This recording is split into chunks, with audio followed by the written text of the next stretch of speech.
being Blake.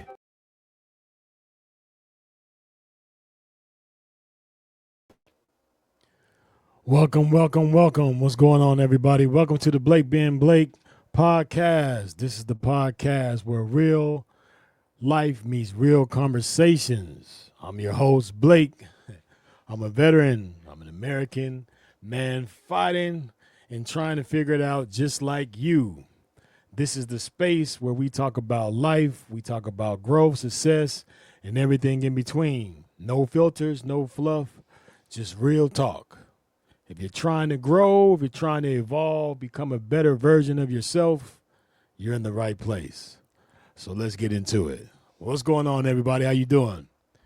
Well, so today is episode 2. I appreciate all you guys who came in and watched episode, or not watched, because my video wasn't working out right. So, you know what I mean? We just did the audio version of it.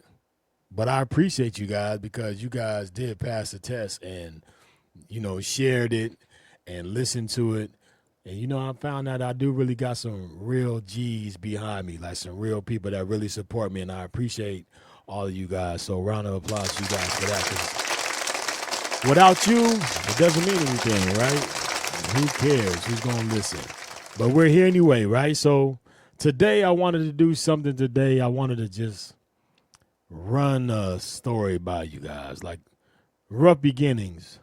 A little story about rough beginnings. I'm going to tell you a little bit about, my first couple of years in the military was really changed and evolved me into growing and understanding that I had to be and do more with my life in a whole, because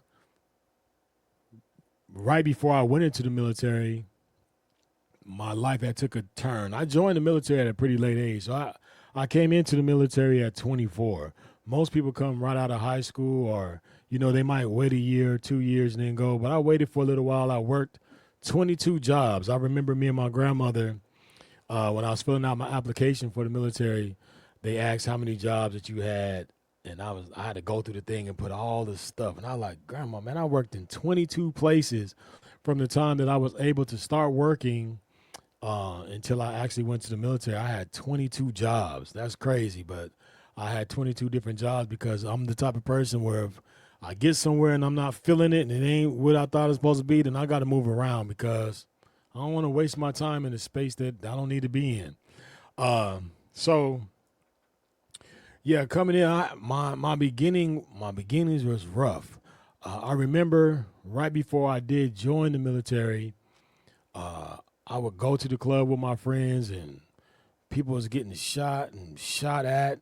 And then it turned to I was getting shot at, and it was just a mess. And I knew at some point that I had to make a decision on which way my life was going to go, right? So if I would have stayed home, I felt at that time, I was either going to end up in jail or I was going to end up dead. And I kind of knew that. And I could feel life closing in on me. So I was like, man, I have to do something. And crazy thing, I had a cousin of mine. She had joined the military and she had came home. She was on leave and she was in the military. She was in the Navy. And I was driving her to the base so that I can get her ID. She was trying to get her ID for her kid, my little cousin. And I remember on the way there, I was just asking her, like, hey, man, do you like being in the Navy? Like, how is that? You on the ship, man? You not afraid that ship is going to sink? And she told me, she was like, cousin, but they didn't build them ships to sink. And I was like, I never thought of it that way. Because I'm thinking ship, I'm thinking more so boat, right? You know how black people are when it comes to water. We don't associate ourselves with water too much, right? And I thought about it. I was like, man, she's right, because that has to be a pretty big vessel for all those people to be on there and eat and sleep. So it kind of light bulb went off in my head at that point, like, man. And I asked her, I said, you think I would be all right if I did the Navy? You think I can go? And she was like, yeah, I don't see why not. I knew I had a couple of things that went on before that might have restricted me to going, but I said, you know what, I'm gonna give it a try. But that next weekend, I go to the club with my friend, and I'm not sure if it was the next weekend. The dates and times may be off a little bit, but I know it was New Year's Eve, around New Year's. I don't know. My dates are messed up. I know we went to the club, and the time I stepped out of the car to go into the club, they were shooting. That's the first time I heard bullets like fly past me. Like you can hear the sound. And I immediately fell to the ground on my stomach. And I got up and I dusted myself off and I looking around. I got in the car with me and my friend and we drove off. And I was like, you know what? That's it. I'm done with this. This is crazy. I got to get out of here. So I thought about it for a little bit. I went to the naval recruiting station and I talked to the recruiter. I went in there on October the 8th. And October the 18th, I was in boot camp. So that's how fast my transition was. Very fast transition. So here it is, 10 days after I go into the recruiting station. I'm in boot camp. I literally supposed to wait longer. I think they were just waiting for my drug test to come back. And once that got cleared, then they were able to ship me early as they could. I don't know if they still do that now. Matter of fact, I'm pretty sure they don't do that now because I was a recruiter and they don't do that. It's not that fast anymore. So here I am, man, fresh from the street to boot camp. And I get to boot camp and I realize I don't want to be here. Absolutely not. I mean, from the time I got off the bus, they were yelling and it was just crazy. And I was like, what are we doing right now? Like, I'm grown. This is not what I'm grown, bro. We ain't doing this. So I'm standing there. People say, what are you doing? What are you here? And all this stuff. And it was late. They wouldn't let us sleep. I wanted to sleep and we couldn't sleep. And I was just really realizing like, this is not where I wanted to be. So just like with my jobs, I did what I know best. I tried to find a way to get out. It wasn't working. I told the people there, I told all of the recruits that were there with me, I said, look, man, I'm not here to make no friends. I'm not here to do any of that. Matter of fact, everybody here is at ant turd status with me. And when I say ant turd status, I want you to visualize this. Imagine a little ant, the ant that's outside, crawling across the floor, and he stops to take a shit. Do you know how small that piece of shit got to be for an ant turd? And that's how much room I told them they had to mess with me. You had ant turd status. You got this much room to mess with me, and I'm going off. Because at that time, I felt like, you know what? Yeah, somebody wants to do something, then we can move some furniture. So that's where I stood. So I was a knucklehead in boot camp for the beginning part, like a straight knucklehead for sure. I was hard to deal with, I know. And I remember they brought in this senior chief. We were in boot camp. They brought in this senior chief because I was telling people, like, ain't nobody kicking my ass in here, so I'm not afraid of nobody. I ain't worried about it. If y'all want to kick me out, we can go. So they must have had some conversations about it later with senior chief because one day we come back from chow and we're standing in the barracks and I hear this guy come, boom, kicks in the door. And it's this, man, he might have been 6'2", but for me, he looked like he was like 6'6", 6'7". 6'7", right? Yeah, but he looked bigger than what he actually was in the moment. But he was big and swole up guy. And I remember he brushed his hair over to the side. I wish I could remember his name, but I don't remember his name, even though I tried. But he was a big influence on where I am today. So he comes in and he says, yeah, I hear we got some badasses in this division. People that think that they too hard, that they not going to follow the rules and listen and all this stuff. So he like, yeah, so we going to fix all that today. So I'm like, oh, man, what are you talking about? So he's like, yeah, so where's Blake at? I said, oh, my gosh, this dude is looking for me? Like, who told him that about me? I ain't did nothing to this man. So he like, yeah. So I raised my hand. He said, oh, okay, yeah. So you Blake, huh? Okay. He said, yeah. He said, well, I'm going to tell you what. You know, there's 3 things that's going to happen today with you, Blake. And one of them is happening right now. I'm like, what are you talking about? He said, first, I'm going to embarrass your ass. Then I'm going to kick your ass. And then I'm going to kick you out of my damn Navy. And all 3 of them is going to happen today. And I remember looking across. I was looking across because we used to facing another person.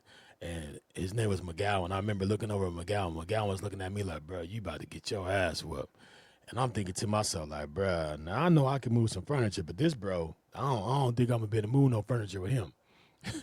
I don't think I'm going to win that one. So I was like, damn, well, at that point, before standing on business was a thing, I said, well, I'm going to have to just stand on business with it. So he's like, yeah, so what I want you to do, Blake, I want you to take your ass and go in that back office right there, and I'll be with you in a minute. I said, all right. So I fall out of ranks. I go in the back office. I'm standing there like, man, okay. Thinking to myself, like, how I'm going to do this? Like, when he come in, and when he try to do something, I'm trying to, like, hit him. I'm thinking about my plan of how I'm going to survive this thing. So he talked to them guys out there for a little bit. Then here he comes in the office. He come in the office, and he walks past me, kind of like give me a little bump, and he sits behind his desk, and he leans back, and he kicks his feet up, puts his feet up on the desk. He says, so what's going on with you, Blake? I said, nothing. He said, no, there's nothing, Senior Chief. I said, nothing, Senior Chief. He said, no, it's got to be something, because you in here, you stirring up all this ruckus, and you talking about you not going to do this and you not going to do that. Where you from? Now, this is the story of my life. He said, where you from? I tell him, I said, I'm from Denver. He said, what? I said, I'm from Denver. He like, Denver?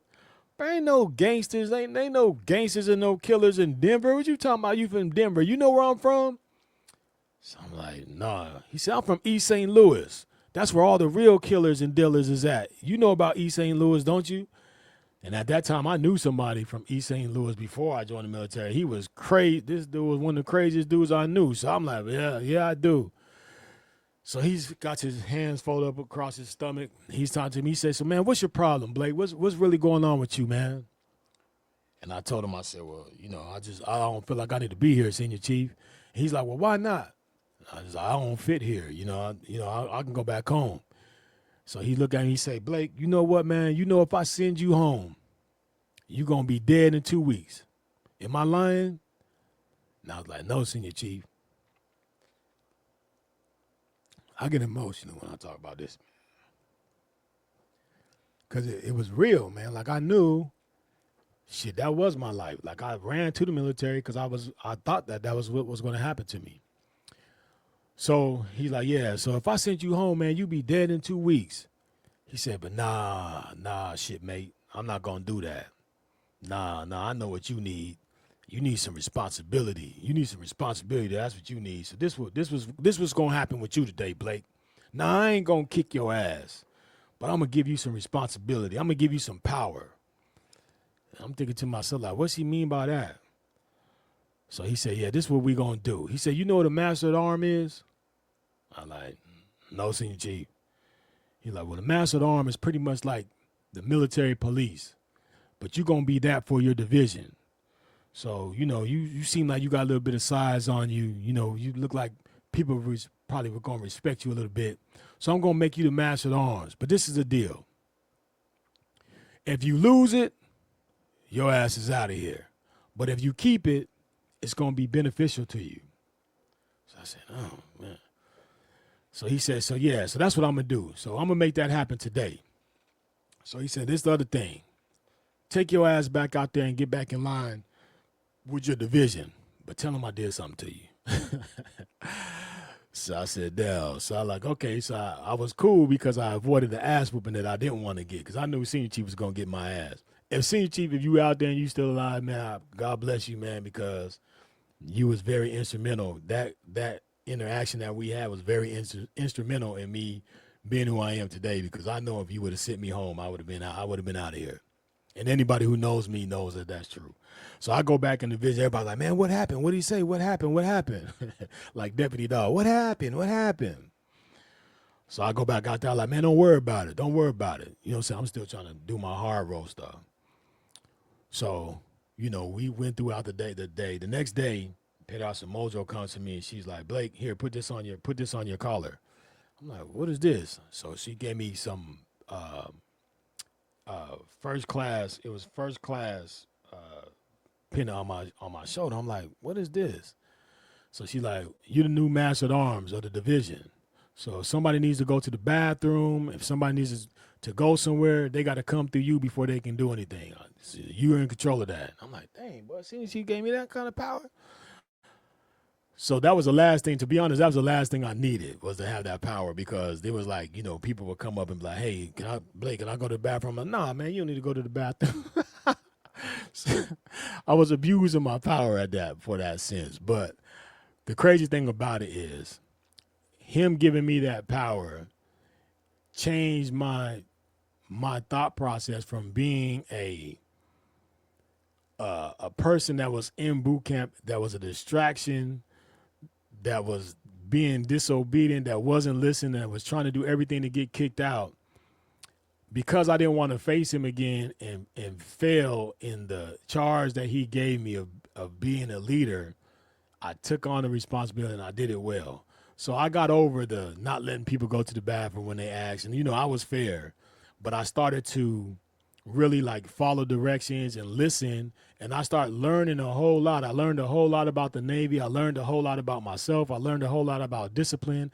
And I took pride in everything that I did when it came to the military, because with my power and me not want to lose it, I wanted to be the best at everything that I did in boot camp. So I wanted to make sure that nobody could make their rack.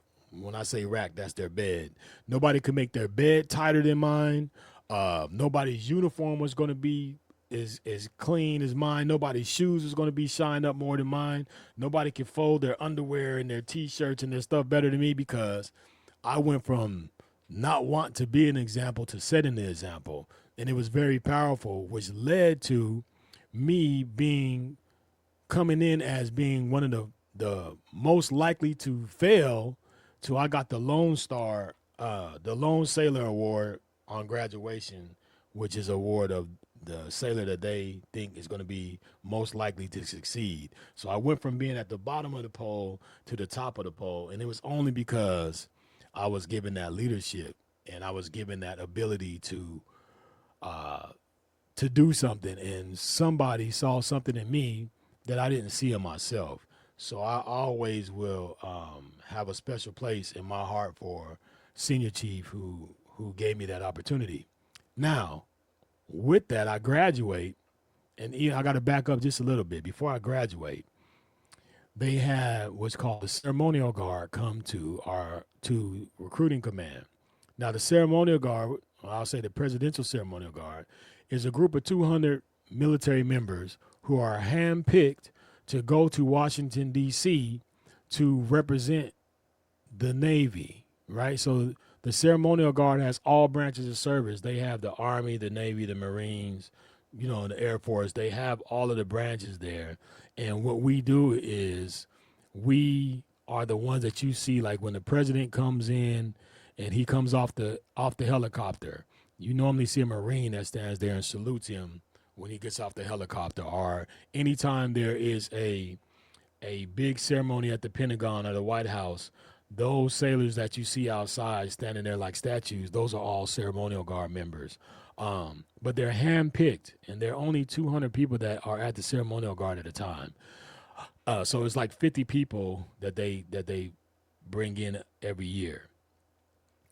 So the conversation was up for that, and I told Pedro Samudio, I was like, no, I'm good on that, because in order for you to go to the ceremonial guard and get through it, you have to leave boot camp, which is already 8 weeks of intensive training for everybody who goes through the Navy, to go into the ceremonial guard boot camp, which is in Washington, D.C., which is another set of boot camp to learn ceremonial stuff. And I was uninterested in that. Like, all I wanted to do was get some candy, some girls, and chill out, man, after boot camp. I was not trying to go from one boot camp to another boot camp. So I told Pedro Samudio, I don't want to do that. Like, no, I'm good on that. She's like, oh, no, Blake, you going. So you're at least going to go for the interview. If they select you, then that's one thing. If they don't, that's cool, but you're at least going. No, ma'am, I'm not going to that. So the day that they came, we were in the drill hall because I was in the 900 division. And so if I tell you a 900 division in boot camp, you have divisions that are all male, you have some that are all female, and then you have 900 divisions, which are a mix of male and female. And I happen to be selected to be in a a male and female combined division, which I'll tell you another story about that at another time. So we actually in the 900 division, what we did is we did the graduation ceremonies for the two graduating recruiting classes before us. So we would do the drill stuff in the with the rifles and all that stuff for the two divisions that graduated 2 weeks before we did, and then we had our own graduation. So we were kind of like a small ceremonial guard for regular boot camp. So the day comes for the ceremonial guard people to come and interview and handpick their people that they want coming into the guard for the new year. So I'm trying to duck it. So I'm in the drill hall. We're in the drill hall, and we're racing and messing around in the drill hall. And I knew I was supposed to go, but I didn't go on purpose. So I'm thinking I got away from it because probably about 45 minutes had went in on that day. And here comes Pedro Muldrow. She pulls up in her personal car, and I can hear her. Where the hell is Blake? I said, God, man. So I'm like, hey, don't tell her you see me. Don't tell her you see me. So she said, I know he's here because I just went down to the drill hall where the ceremonial guard people are at. He's not there. So I know he's here. So go get him. Bring Blake here now. So I knew I had no win. So I come out. I'm like, yes, petty officer. She's like, why the hell aren't you down in where I told you to be at? I said, petty officer, I don't want to do that. She like, I didn't ask you what you wanted to do. I told you that you were going down there. So you're going. Matter of fact, come on, let's go. So now I know this is against the rules, but this is what she did. She put me in her personal car and drove me down to the drill hall and hand walked me inside of there. I said, man, this lady's serious. I said, all right, well, at least they still got to pick me. So I'm just not going to make eye contact with nobody. And I'm just going to try to, get through this thing. So I go there, they're sitting there, they're showing us all the slides, and they're showing us the dorm rooms that we would stay in and the drilling and all the stuff and the uniforms.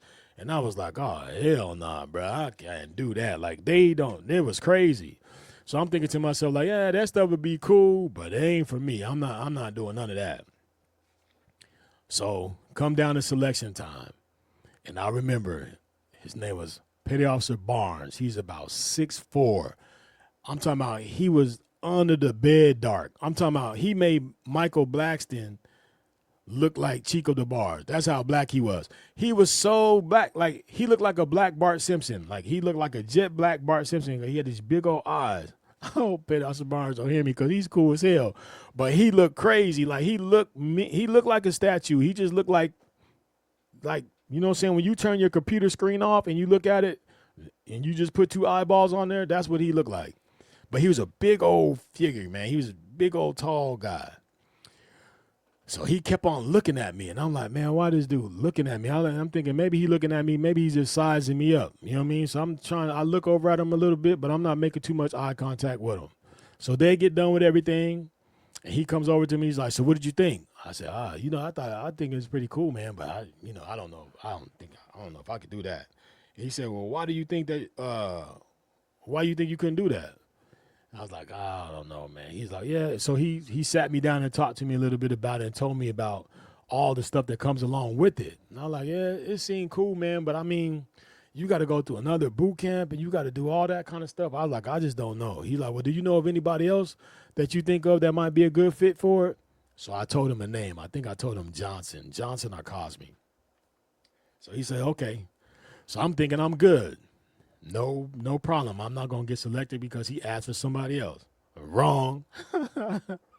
Boy, was I wrong. So probably about a week or two passed, and we're sitting in formation, and Petty Officer Mojo said, well, I got some news to tell everybody because, the ceremonial guard people came, and we had a few selections from our division, which is good. We have like 3 people from our division who got selected to go to the ceremonial guard. And everybody like, yay. So she like, first name is Anthony Cosme. Cosme, my man from Puerto Rico, man. And the light-skinned dude from Puerto Rico. So I'm like, okay. Then they was like, second, Scott Blake. What? What you mean, bro? Like, how I got picked up? Then there was a third one. I can't remember who that third person was from our division. Oh, it was Hanson. It was Hanson that went. I won't forget. It was Hanson. And I'm like, how in the hell did I get picked up for that? So now my orders say when I graduate, I know where I'm going. I'm going to Washington, D.C. Oh, man. So I'm like, bro, this is crazy. So it happens. I graduate boot camp. My mom comes out, my sister comes out, and my man Rob comes out. My man Rob, man, I used to do music with him and Lonnie. Rest in peace to my man Lon too. Um, I did music with my man Rob Sandlin. We went to high school together. A good friend of mine. He drove my mom and my sister to Chicago in the snow, man. God bless that guy, man, because he got my mom there and my sister there. And I graduated on Christmas Eve, so we spent Christmas together. And we didn't spend New Year's. We spent Christmas. We had a couple of days, and then I came back and I graduated. I left the Guard on the 13th of January. I left the boot camp on the 13th of January because I had to stay an extra 2 weeks to wait for the transition.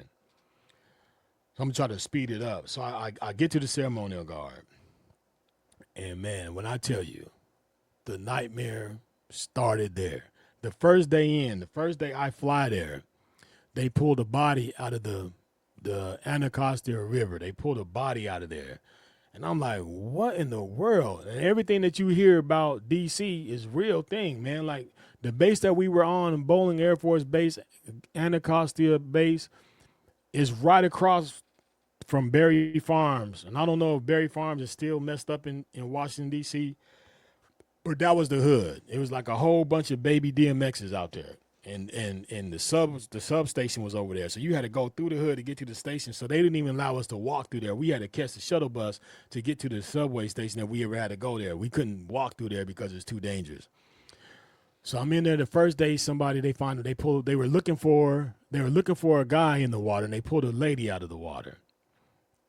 And I'm like, oh my gosh. I remember calling my mom and telling my mom, like, Mom, I'm not gonna make it here. Like, this is crazy. Like, I'm not going to make it here. I hate it here. I don't want to be here. And it was what it was. Now, I got to put this in perspective so that you guys understand what I went through in my first few months of being in the Guard. Now, the ceremonial Guard is known for immaculate uniforms. Like you can't have a string hanging. You can't have double creases. We used to go and get starch. We used to go get that Stay Free starch and buy big old bottles of it, put a little bit of water on it, put it in a spray bottle, and spray, like super soak our dungaree shirts with it. All the way till they were like crisp. Like you could turn it sideways and it wouldn't move. And we would iron it. We had a facility where we had these pressed down iron machines and stuff there. And everything had to be perfect. Your locker had to be perfect. Your locker had to be set up a certain way. Like you had to have one sleeve lined up with the button of another shirt. It was crazy. Like I can't even make this stuff up. And there's no way I can really describe it to you guys to where you guys can visually understand how everything was one way. There wasn't two ways. It was one way. So you had to learn how to march different. Everything that they taught you in boot camp on how to march and facing movements and all that kind of stuff. You had to erase all of that, and you had to learn how to do it ceremoniously, right? We used to have to stand for hours and hours because that's what our job was. In the ceremonial guard, our job was when any kind of dignitaries or people from, leaders from other countries would come in, they would see our military. In order to go to the ceremonial guard, you had to be at least 6 foot tall. So we had the smallest male there was 6 foot tall. And I think we went from 6 foot to 6'8". I think Pendleton might have been the tallest. He was like 6'8" or 6'9". On the women's side, the shortest woman could be 5'10", and however tall they were. We had 6'4", 6'5" females and everything. So understand that I'm 6 foot tall myself. So I'm one of the shortest guys there. So I'm not liking that. I'm not liking that. But I have my boy Mendes that I met in boot camp who was there with me, and I cleaned to him. But it was very challenging going there because you're issued brass. You got brass that goes on your shoes. You have brass that goes on your belt. You have white gloves and all this stuff. But what is tradition in the ceremonial guard is that the outgoing ceremonial guard members, they had to turn over their brass to you. right? But they're not going to turn it over to you in the condition that they had to make it, because their brass has to be perfect. It can't have fingerprints. It can't have scratches in it. It can't have anything on it. Like, you have to put gloves on just to touch your stuff, because if you get a fingerprint on it, it's a hit. So what they do before they leave is they rub their brass in the gravel and scratch it up, and they throw it, and they put dents and all these dings and everything in it, and then they give it to you. So they give you this jacked up brass that you have to have, like your belt buckles brass, your clips are brass, the things that go on your shoes are brass. So the only way that you can fix it, you can't use a ruse wheel, you can't use any kind of heavy equipment. You have to get Brasso, liquid Brasso, and a towel, and you have to sit there and you have to rub every scratch and every ding out of the equipment that they give you. Now, to put that into a perspective, when I tell you we spent hours and days and hours and days sitting in a room just rubbing scratches and dents out of this brass plate and brass clips and brass plates that go on your shoes, and you're just rubbing and you're blowing and you're looking, and you see you got to keep on going, and you got to rub it till it gets hot enough to where it starts to form that brass into a smooth surface. It was the most tedious, crazy thing that you can imagine. I remember we would listen to music, and my man Mendes would be sitting there and he would be rubbing his brass, listening to music, and he would literally be sleeping. But his hands are still moving, and he's sleeping, rubbing that brass, because we only had a certain amount of time to get our brass to inspection ready form, and we had to do all of that stuff before we can graduate into being a, you know, not an actual guard member. Like, you're in a like a rookie mode, right? But in order for you to graduate into being an actual guard member, you had to have your uniform. You had to do a uniform inspection. You had to do your marching movements right and all this. So you had to drill out to be able to be considered an actual guardsman. So it was very tedious, man. It was a very strenuous, ridiculous time. But that going through that process made you appreciate 1,000% your equipment and your gear that you had. Because if somebody put a fingerprint on your brass, that's instant ass whooping. Like, it's not even questionable. Like, bro, if you touch my stuff with your bare finger, bro, we fighting. You know what I mean? Like, nah, hell no. So, you know, you would wear your gloves, you wouldn't touch everything, because you have to wash your stuff. You can't have a spot, you can't have a stain, you can't spill something on your uniform and go out there and represent the United States of America on the Pentagon in the White House with stains on your stuff. There's no way. So, you know, either you was gonna buy you a whole nother set of uniforms, or you had to clean it. So I learned all that stuff. But what it taught me to appreciate and to take care of the stuff that I have. And I still utilize that today. I still, you know, take care of my shoes. You know, I put my shoes back. I clean my shoes. Or, you know what I'm saying? I don't let nobody wash my clothes, because there's a certain way that I have to do things to ensure that I take care of it and it lasts longer. But that was the process. And I know I kind of went long-winded with that with you guys, but I needed you guys to understand how that actually worked, like what that actual process was, because it was, oh my gosh, it was crazy. So I tell you that so that I can tell you this. I'm doing my thing in the ceremonial guard. I'm shaking, I'm moving, I'm making friends. I finally drill out. So I'm in there and I'm doing these funerals, and I'm doing these White House ceremonies, and I'm doing these Pentagon ceremonies, and we're standing outside for hours, and we're doing all this stuff. But you know, you start feeling you feeling good, because I was in shape, I looked good, my uniform looked good, and I was moving. I had friends there. We took care of each other. But this is where things went crazy. And this is why I say my first 2 years was a process. I had a process that I went through in boot camp, and I'm gonna tell you about one of the most instrumental, life-changing things that has ever happened to me in the military. And I'm going to give it to you guys because I told you I was going to keep it real. I was going to keep it funky. I was going to keep it 100. So go ahead, sit back, get ready. We're going to get into it. In order to set this up, I got to tell you, I've always had a love for turtles. And you see me wearing green today. I have a turtle downstairs right now, a little turtle that I have in a tank. I had a turtle before I went into the military. I love turtles. I love sea turtles. I love red ear slider turtles. I just love turtles. So I've always kept them. One thing that me and my friends used to do when we were in the ceremonial guard is on the weekends we would like to go fishing. And one particular time I went fishing and we were in the water and there were a bunch of these little red and black turtles, kind of like red ear slider turtles, but they weren't. So I caught like 3 of them. And I kept one of them. The one I kept, his name was Little Odie. I gave the other 2 to some guy that came and he said he had some kids. So I told him, man, you can have those 2, but keep Little Odie here. I'm going to tell you about Little Odie because Little Odie, my Little Odie, the turtle Little Odie, almost got me about 30 years in Leavenworth. And I'll tell you why. So, being in the ceremonial guard, you had the ceremonial guard stuff, but then you had the other side where, you're off and you hanging with your people and, we play games, we hang out, we went to the movies, went to the club, and we done dumb stuff. Remember, I told you I was 24 years old when I joined the military, so I was a little bit older than some of the other guys. The only person older than me that I can remember was my man Mendes and maybe Waller.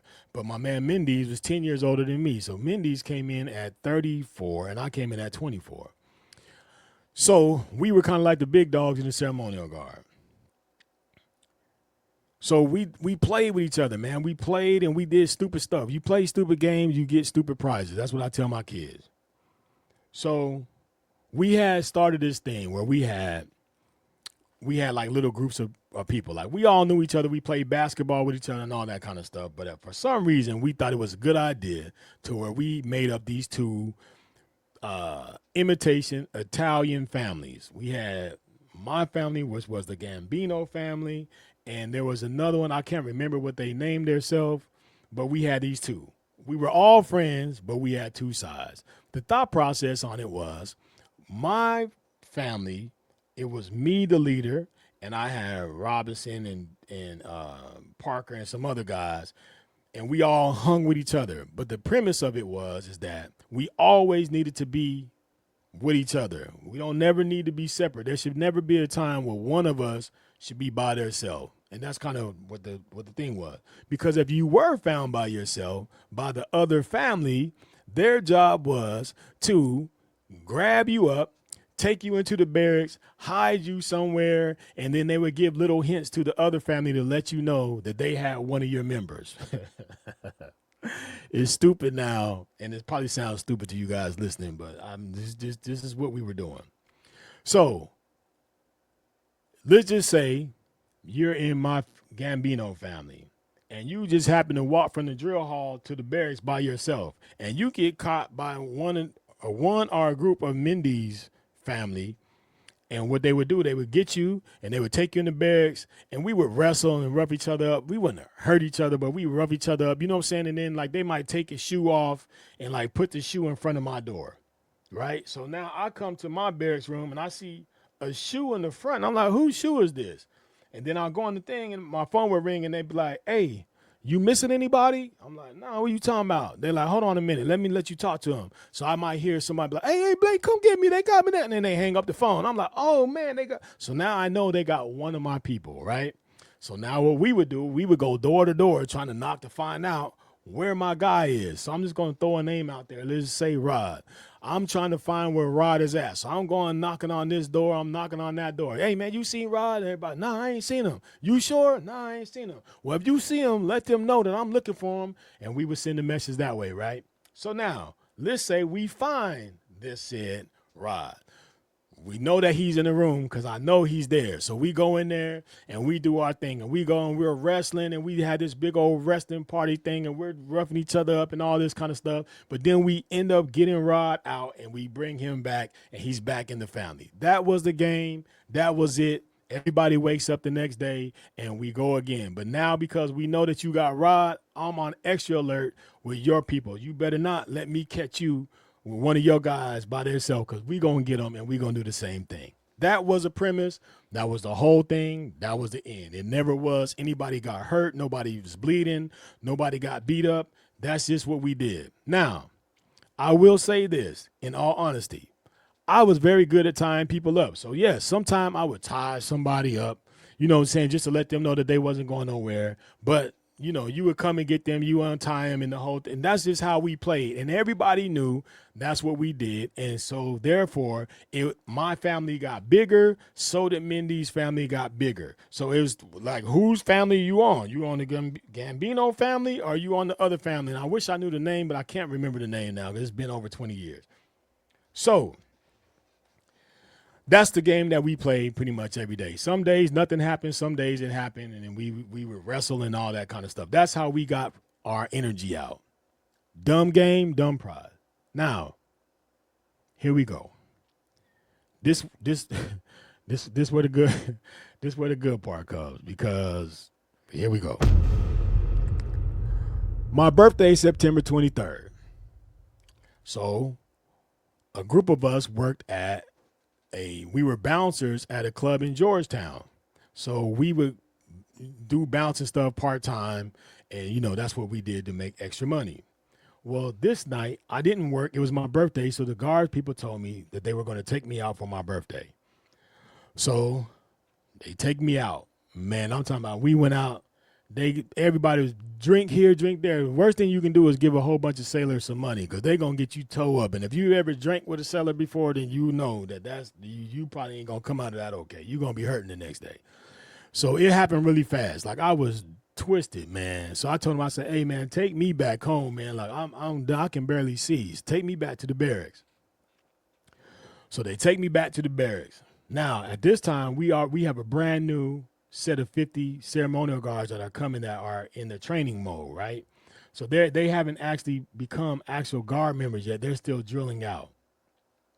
So they take me back and drop me off in front of the barracks.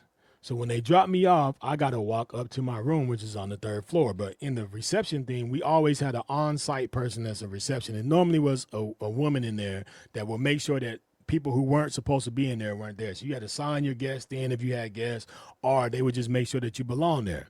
So here we go. I walk into the door, and here comes Mr. Gibson. Mr. Gibson is from Augusta, Georgia. The reason I remember is because I heard somebody say Augusta Busters. I just remember it. Young guy, cool guy, and never had no problem with him.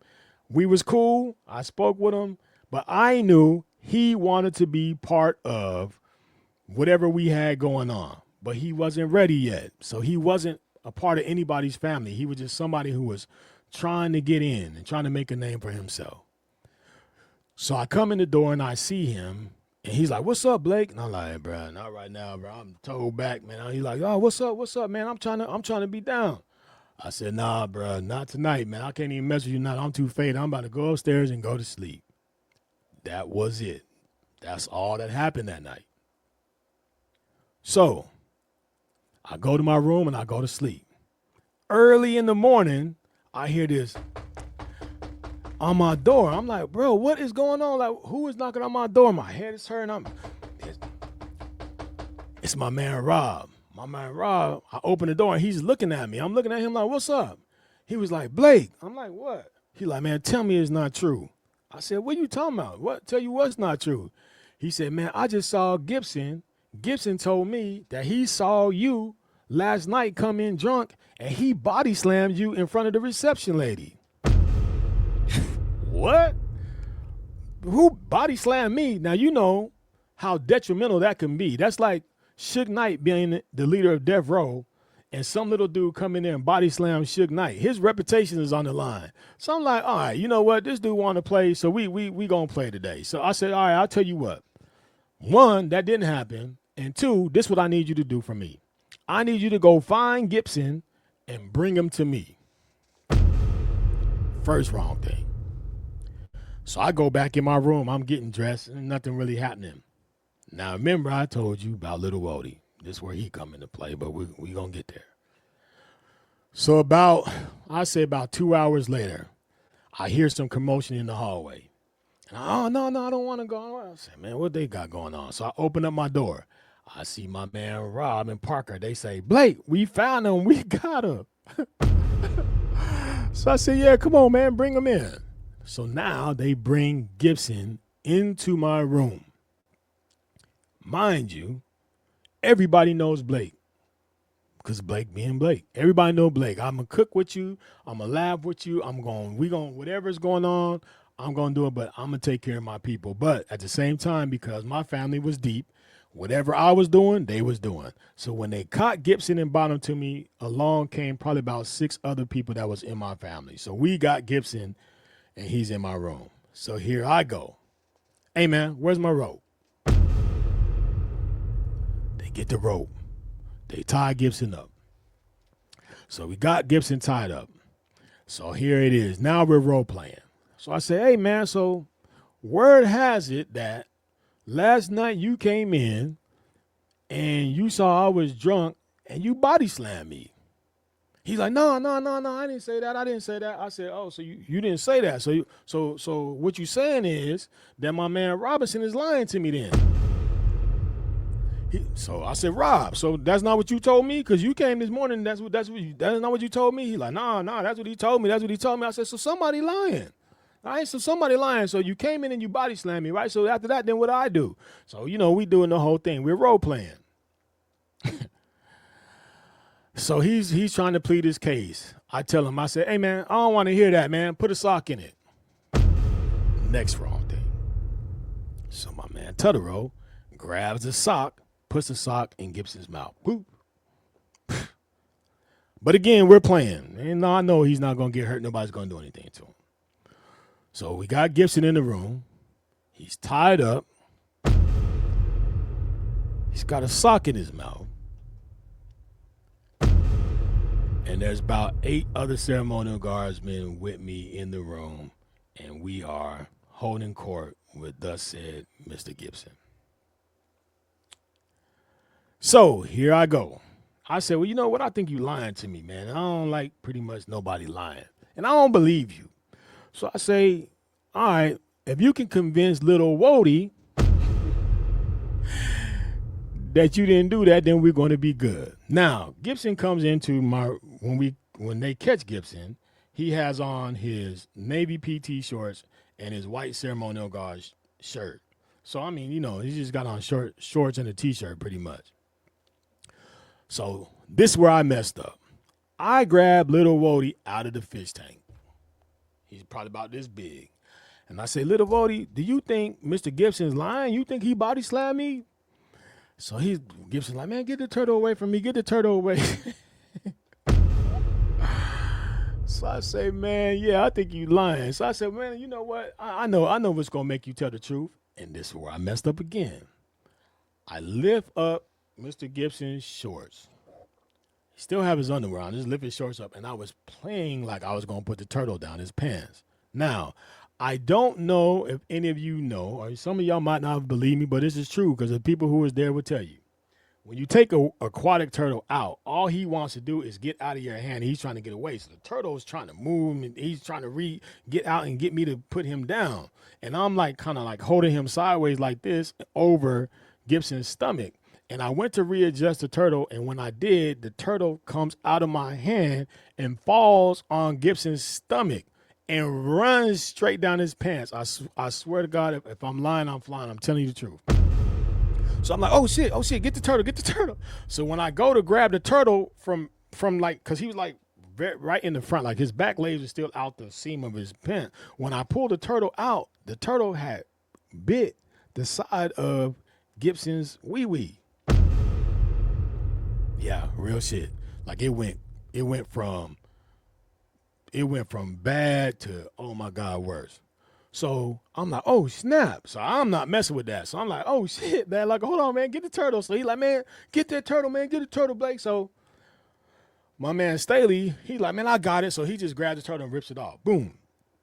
Now, That happened, everything stops. I'm like, all right, man, untie him, man. Take the step walker, bro.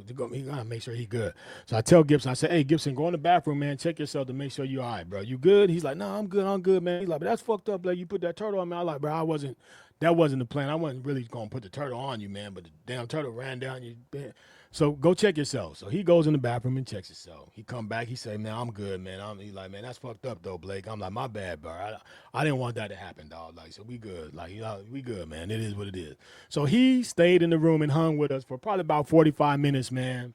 And he's like, all right, man, I'm about to roll out. So by that time, everybody was laughing and everything calmed down. Everybody goes back to their normal day, right? Session is over. We go, myself, Parker, and Robinson, and I think maybe Kent. We went to go see The Art of War. It's a Wesley Snipes movie. We went to the movie theater to go see it that evening. Now, this happened early in the day. We went to the movie theater in the evening. We get back from the movie theater that night, and it had to been probably about 10:30, 11 o'clock at night. We get back. When we pull into the barracks, all I see is fire trucks, police. All I see is lights flashing. I'm like, damn, what the hell happened? Now, the guard was stressful, so we always had people who attempted suicide or said they were going to kill themselves and all this kind of stuff. So we always had that. So I'm thinking maybe something like that happened. Never in 1,000 years, I'm thinking anybody's looking for me. So I go to the back to go inside the barracks, but where my room was in the back, so I didn't have to go through the front. I just went through the back side door. When I get to the side door, my man Fears runs down the hall. He's like, Blake. I'm like, what's up, man? He's like, hey, man, everybody's looking for you. I'm like, looking for me for what? He's like, hey, bro, I'm telling you, man, everybody looking for you. I'm like, what they looking for me for? He said, hey, man, you remember Gibson? I'm like, yeah. He's like, I don't know what he said, bro, but everybody looking for you, dog. I'm not even lying. I'm like, boy, stop. So I go upstairs. When I go upstairs, I look down the hallway, and when I look down the hallway, I see the police dogs, the officer in charge, which is the highest person at the command, all them people at my door, like knocking on my door. I'm like, what in the hell going on? So I'm peeking down the corner, and I dip back. And when I dipped back, the dog saw me, and the dog kind of like barked, and it brought the attention to the inmates. So they was like, freeze, you freeze. So I come out, put my hands up. I'm like, what's going on? They're like, get him. There he is. Get him. So the master at arms, they come and grab me, man. They grab me up and take me in the room. And I'm like, man, what's going on? I didn't do nothing. Like, what's going on? The guy said, man, what kind of sick person are you? I'm like, man, what are you talking about? He said, so you think it's funny that you putting animals down people's pants and this, that, and the third? I'm like, bro, what are you talking about? We was just, he like, man, I'm just gonna tell you right now, you might want to be careful of what you say. You might not, matter of fact, you might not want to say nothing at all. So yeah, just understand that you're in trouble. So the OIC goes by, he like, yeah, we got him. He's on his handheld radio, like, yeah, we got him. We have him in custody now. We're gonna go get the other two and talk to them. So here we go, man. And that's 11 o'clock. So they take me down to the drill hall and they put me in this room. And I'm just sitting in this room. And I'm sitting in this room for hours. It had to be like 11 something when I got in that room. I don't think there was a black cop and a white cop that came in there at like 6 o'clock in the morning. And they come in. I fell asleep in my hand. And they come in. They say, so would you like to talk to us about what's going on? And I'm like, I don't know, like, no, not really. And he's like, all right then. And they left out. That was it. 10 minutes later, one of the petty officers, hey, Blake, go dress out. You got a ceremony to be at in 30 minutes. I'm like, 30 minutes, bro? I haven't even got no sleep. Like, what we doing? But, I always have your uniform ready. So I go get my uniform, put my uniform on, and go to my ceremony that I had to do. I had a funeral that I had to do. So when I get back, I get off the bus, and then one of the girls there like, oh my God, like, you're a sick individual. You're disgusting. I'm like, bitch, who you talking to? Like, what are you talking about? I can't believe you. So I'm like, what is going on? So now I see my man Mendes tell me, he say, Blake, bro, while you was gone, they had an all hands meeting, and they brought everybody in, and the OIC told everybody, like, pretty much, he's like, last night at around this time, one of the ceremonial guard members was attacked and assaulted by another guard members here in your command. And they kidnapped him, they tied him up, they beat him up, and they put an animal in his pants, was in part bit him on his private part. This is your own guardsman doing this, and we're going to prosecute him to the fullest extent of the law. And I'm like, what? Are you serious? They like, yeah, bro, like you done. Now, in the ceremonial guard, I also was the barber. So I used to cut hair in the guard. Now, this is where relationships come in. Another lifesaver person for me. Force Master Chief Chris Penton. He's famous. He's if you in the military, everybody knew him. Short guy, but powerful guy. And I used to cut his hair at least 2 times a week. So he'd be like, Blake, come on, man, cut my hair. So he looked at me as like one of the leaders. He used to tell people, like, if you ever have a problem, you have any issues, you need to go ahead and talk to Blake, because Blake will set you straight. Well, when I go back in there, Force Master Chief Penton is like, Blake, I need your ass in there right now. So I come, he's like, what the hell's going on? And he's running down the whole thing with me like, man, I heard this, that, and the third. You need to tell me what the hell's going on. Like, I can't believe this shit. I done put my neck out for you, and you going to do this to me? Like, I'm like, Master Chief, I'm like, it's not what you think. And he's like, well, you need to tell me. He's like, come on, man, cut my hair. So I'm sitting there cutting his hair, and I'm telling Master Chief all the stuff that I'm telling you about what happened. And Master Chief is sitting in his chair. He's like, damn, Blake, you fucked up, man. You done messed up. I said, I know, Master Chief. He's like, I don't know if you're going to be able to get out of this one, Blake. He ain't looking good. They talking about Leavenworth for your ass. You know what they do in Leavenworth? They turn big rocks into little rocks. I'm like, I know, Master Chief. He's like, I don't know if I'm going to be able to help you out of this one, shit, mate. He said, but I'm going to see what I can do. Long story short, he put me in touch with this other lady. She was a chief, a black lady. And I remember going in there, and she told me, she said, baby, I'm just going to tell you, you in a lot of trouble, sir. And I'm going to need you to be 100% honest with me. Don't leave nothing out, because I need to know everything if you're going to have a chance of getting out of this. And she gave me a short story about how her son had got in some trouble, and he ended up getting kicked out the military, and he couldn't get a job at McDonald's. He couldn't do anything.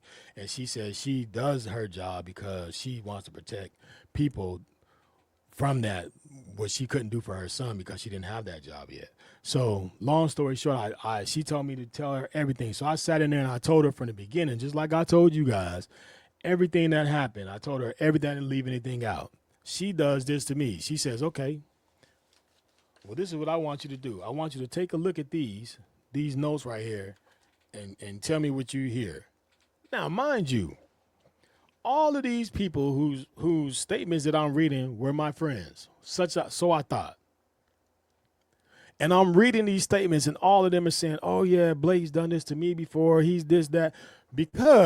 Not because it was true, but because when people are in trouble and people fear you, and that's the only way I can put it, they fear you, it's easier to get rid of you, if that makes any sense. So people were putting statements that were incriminating me to get me out of the guard because they were afraid of me, not because any of this stuff was true. And a lot of the people that had everything to do with it made it seem like they weren't even there. And I'm like, this is crazy. So I'm reading this stuff, and I'm like, wow, I'm sitting here, I'm just amazed, like, wow, like, what is going on? Like, these people, for real, that's what we doing? So we go through it. So the lady, she runs through the things. I tell her everything. And we're looking through these statements. I'm like, nah, this ain't true. Nah, this person, you know what I'm saying? I'm doing the whole thing. Now, I will tell you, I guess in today's world, that'd be called snitching or whatever you do. Hey, I'm going through these things like, hey, bro, nah, hell nah, this dude, nah, this, right? Hey, there we go. So now it makes sense to her. And she's like, okay, well, I don't know how this is going to look, but we're going to try to work it. So she tells me, right now, you're looking at 7 charges.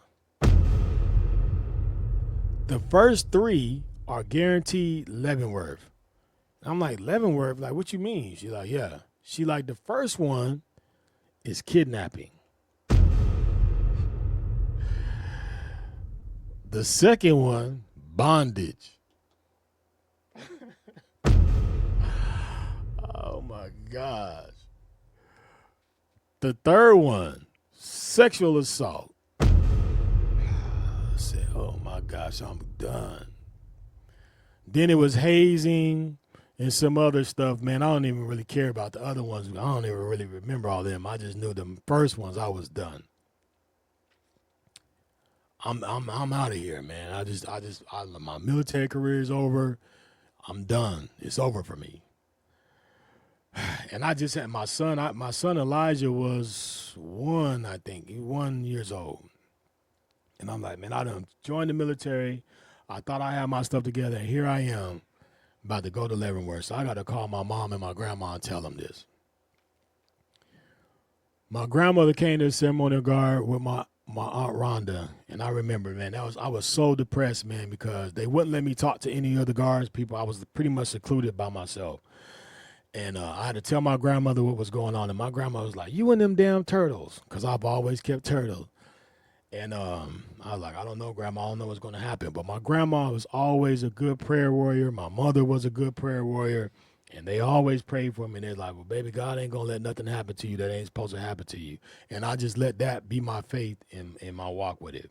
So because I knew what's happening, it was me, Parker, and Robinson were the ones that were in trouble. So we kind of like stuck together through the time that we were going through the litigation and all the stuff that they were preparing everything to do. But I'm a under the scum, under the dirt person in the guard. So the other 197 people were looking at me like I'm the scum of the earth, as far as I saw it. And me and my best friend Mindy's at the time, our relationship dwindled because for whatever reason I felt like he should have stood up for me. But nobody stood up for me when I was reading them statements. So that made me not even talk to him. And that was crazy, going through that process, waiting to find out what my life was going to be based off of this court martial, whatever they were going to do to me. I didn't trust anybody. I didn't want to talk to anybody. The only people that I talked to was Parker and Robinson. And I was like, it's us against the world. So us three, we became really, really tight during this process. So we're going to fast forward to when they had the all hands, which is they had an open captain's mast. Captain's mast is like court, pretty much. Like, you know, when you about to go face your sentencing. Normally it's in a room with just a few people, like the officers and then a couple of, you know, maybe a couple of chiefs and petty officers and, you know, master at arms, the people that's just going to be there and make sure that you don't do nothing crazy. But they had an open one, which means that anybody who wanted to see what was going to happen to me, Parker and Robinson, can come to it. Right before then, I say, man, look, I know that everybody thinks that they're going to see the lynching of Blake, Parker, and Robinson. But, bro, we didn't have no ill intent. And what they said that we did, yeah, no way that you can say it. That story is not going to sound good. So there's no way that you can say anything that's going to make it sound good. It was bad. But we got to pray. So we held hands and we prayed, man. And then we walked into the drill hall for sentencing. So here we go. We walk in. It's so quiet you can hear a mouse pee on cotton. All you can hear is the footsteps of us walking in there. And we do a facing movement to the front. There was a white female captain. I wish I knew her name, but if I saw her today, I would know exactly who she was. And she says, we are here today because, you know, the blase, and we have these sailors here who are a disgrace to our military, scum. I don't even have the words to say how I feel about you young men. And, you know, she told us about all the stuff that we did. And she was pretty much letting the command know that she was going to make an example out of us today. But she had to, not because she wanted to, she had to give us a chance to speak for ourselves. Now I'm looking across. Behind me is all the ceremonial guard people. Most of these people I thought were my friends, but they weren't, based off the statements that I saw. But in front of me, I could see Force Master Chief Pitton. I could see the chief lady that helped me with my stuff, that had me tell her everything, and a few other people from the command. And I can see them, but I can't see everybody behind me. So she was like, so I'm going to give you the opportunity to speak for yourself, even though there's nothing that you can say that is going to change my perception of you. I said, damn. So she said, Blake, do you have anything to say? Man, I was like, yes, ma'am. And she's like, okay. So I tell her, I said, well, so before I even do that, let me back up one step. How did we get to here? We got here because this is what actually happened. That night, or the morning that the stuff happened to petty officer, or not petty officer, to Seaman Gibson, the day that happened, when you get to the Guard, you're every day, your first couple years in the military, you're calling home and you're speaking to somebody every day. What actually happened was this. Gibson was cool. He knew that we didn't intentionally try to hurt him, but he just tells, when he calls home, it's normal. He tell people what happened in the day. The crazy thing was, his sister, who he calls, is an attorney at law. So he talks to his sister on the phone, and I guess the conversation went something like, hey, how was your day today? He's like, oh, it was cool. I got to hang with some of the guys. And, so what happened is I said some stuff. They came in, they got me, and they tied me up. And, Blake put a turtle in my pants, and the turtle bit me on my thing, but I'm okay, though. And she was like, well, wait a minute, back up, wait, stop. They did what? So there she is. She said, let me call you back. So she gets off the phone with him, and she calls her mom, which is Gibson's mom, calls her mom and say, I was on the phone with Gibson today. Gibson told me that some of these ceremonial guard people grabbed him, took him in the room, tied him up, did some stuff to him, and put a turtle in his pants. The turtle bit him on it, and his mama was like, what? I'm calling everybody. So she called the law. Firsthand, she called, oh, they doing something to my baby, because that's all you going to think, parents is going to think is, you know what I'm saying, if somebody tell you something like that, that's the first thing that you're going to do, is you going to call everybody, because based off of how he said it, you don't know everything, you just know something happened, and you want to make sure your baby is okay, which I don't feel no kind of way about it. Mrs. Gibson, if you're out there, if you ever hear this, I understand exactly what you did and why you did it, because if it would have been my son, I probably would have did the same thing. So that's what happened. That's how the word got out. So the 911 was called. Something's happened to her baby. Now, mind you, this happened early in the morning. It's 10 o'clock at night by the time he called her. So the police come in. They're thinking everything is fresh on the press, like it's just happening. Me, in my mind, I'm thinking the whole day done went by. Why are the police here at 11 o'clock at night? They weren't registering to me. They weren't lined up because too much time had passed. But that's what happened. So I known that because when I was going through the process, that's what the lady told me had happened. That's why I was like, oh, now that's why it was like that. So I was like, that's probably why she was mad, because she was thinking this, that, and the third. Now, again, I had never talked to Gibson because they told me I couldn't talk to anybody. So here we are. We're standing back. I'm getting back on track. We're standing in front of all these people. I'm in front of sentencing. And she asked me, do I have any words to say? So I told her yes. So I say, ma'am, all I can say is I have a son myself. And if anybody would have told me that these things would have happened to my son, I probably would have did the same thing that Gibson's mom did. The only thing is, ma'am, is that I never had any intent to hurt or harm Gibson. That was never in the play. I said, here in the ceremonial guard, we work hard, our days are strenuous, but we play hard as well. I'm not saying that what we did was right, because we probably shouldn't have been playing in the first place. But that's what we did. That's what we did to get through the day. We wrestle. We play fight. We do stupid stuff like that. But it never was meant for anybody to be hurt or harmed. So that was never an intent. So if at any point Seaman Gibson felt like I intentionally was trying to hurt or harm him, then ma'am, whatever punishment that you're going to give me, I'm just going to have to accept, because that never was the intent. And I apologize, but that was never the intent. So she says, Seaman Gibson front and center. Here you go. I hear him walking across the pavement in a draw.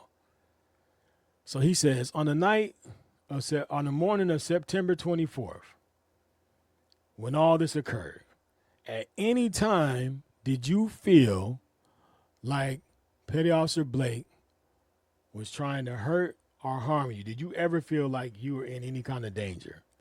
And he says, no, ma'am. Bro, you should have.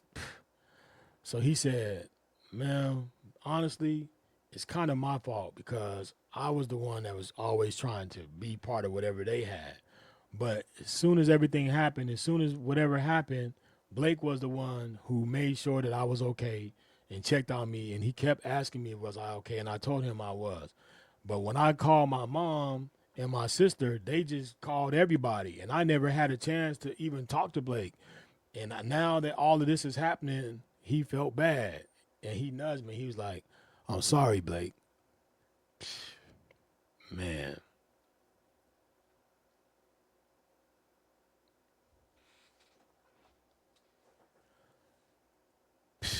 The intensity level was so high, man.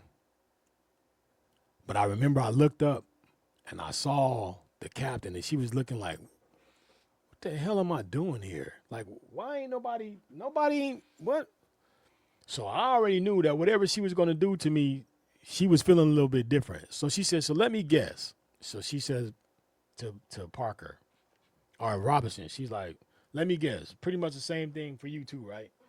And Robinson like, yes, ma'am. Like, we never was trying to hurt anybody. Like, we just play like that. So I'm like, I'm sorry. She like, now let me guess. You same thing with you, Parker? He's like, yes, ma'am. So she says, okay. So she looks back at the leadership, and I remember Force Master P kind of looking like, and the lady that helped me. She was kind of looking like, you did good. So she said, okay, attention. So we call everybody to attention. And I saw her lining stuff out. She said, based off of the premise of what happened, I can't just sweep this under the rug. But this kind of behavior has to stop. Roughhouse and this hazing, all this, it has to stop today. So you're going to get in trouble today, and you guys are going to go to the brig today. I'm like, damn, well, she said brig. She didn't say Leavenworth. That's what I'm thinking in my mind. So she says, attention to, I can't remember the word she used, but pretty much, here goes a sentence. So she said, we find you guilty, Blake, of hazing such and such and such and such. And I'm rewarding you 15 days restriction, 15 days extra duty, suspended bust, which means that my pay grade, I'm getting dropped down in pay grade, but it's suspended for 6 months based off of the premise that if I don't get any trouble, then I keep it. But if I get in any kind of trouble, then I lose everything, right? Suspended bust, and I was on a 6-month probation. Normally, when you get in trouble, the minimum that you're going to get is 45 and 45. That means 45 days restriction, 45 days extra duty. I got 15 days restriction and 15 days extra duty, which I've never seen that before. So she goes over to Robinson and she gives him 7 days. She gives him 7 days restriction, 7 days extra duty, and same thing. They were on suspended bus and probation. Same thing for Parker, 7 days and all this. Man, could you believe that the people in the ceremonial guard, the people who were lying on the paper and all this kind of stuff, when she said 15 days, all you hear is like people were pissed that that's all I got. Now, mind you, these same such people are people that I would go to the grocery store and cook for and, you know what I'm saying, just be a big brother to and do all that kind of stuff.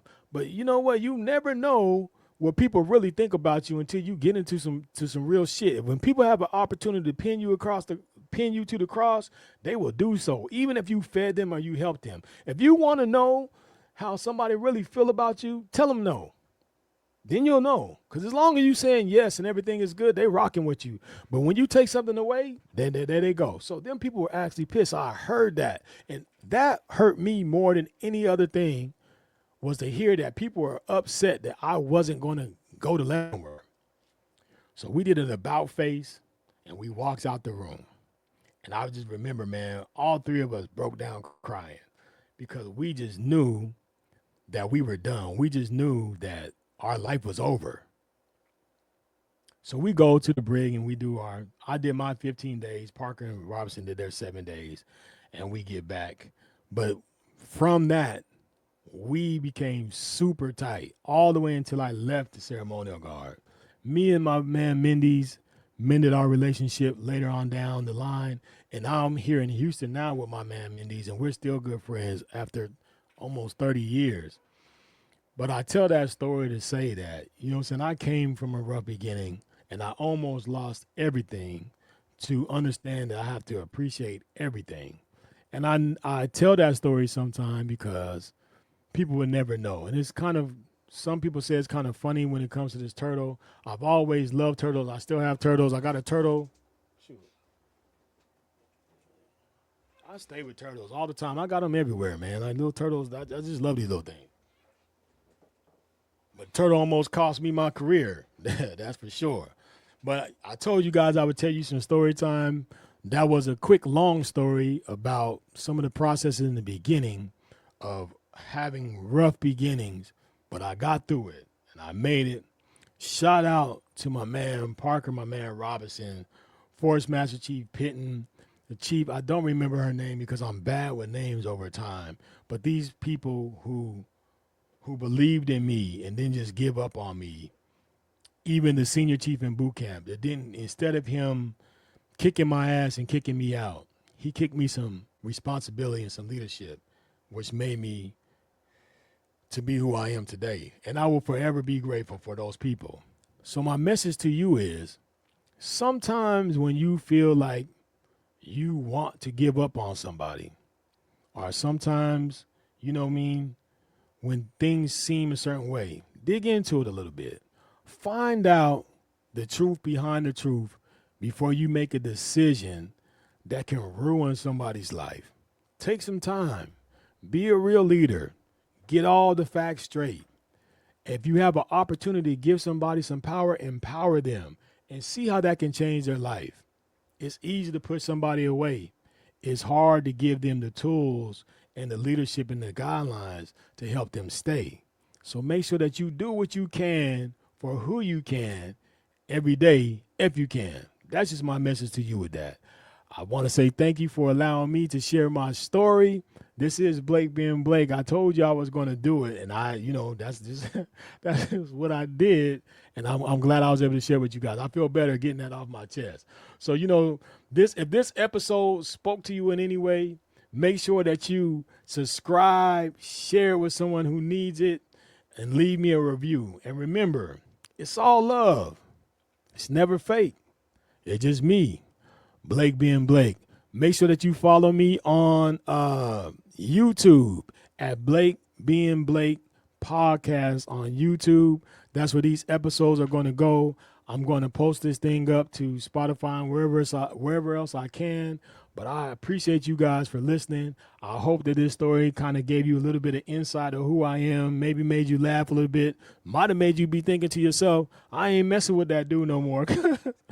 Blake is he's a weirdo. I don't know. However it makes you feel, it's the real deal. I told you that I was going to give you the real deal because that's who I am. But this is Blake being Blake. This has been another episode. I appreciate you guys, man. And we're going to do it again. Like I said, we're going to have some guests come on and all that kind of stuff. But today, I just want to do a quick story time with you. I got my visual in. Hopefully it comes through. Make sure you give me some feedback. Let me know what you like, what you don't like, and how I can improve, because that's the only way I can grow. All right? Hey, man, I appreciate you guys. And until next time, y'all be easy, man. This is Blake, and I'll see you on the next one. All right?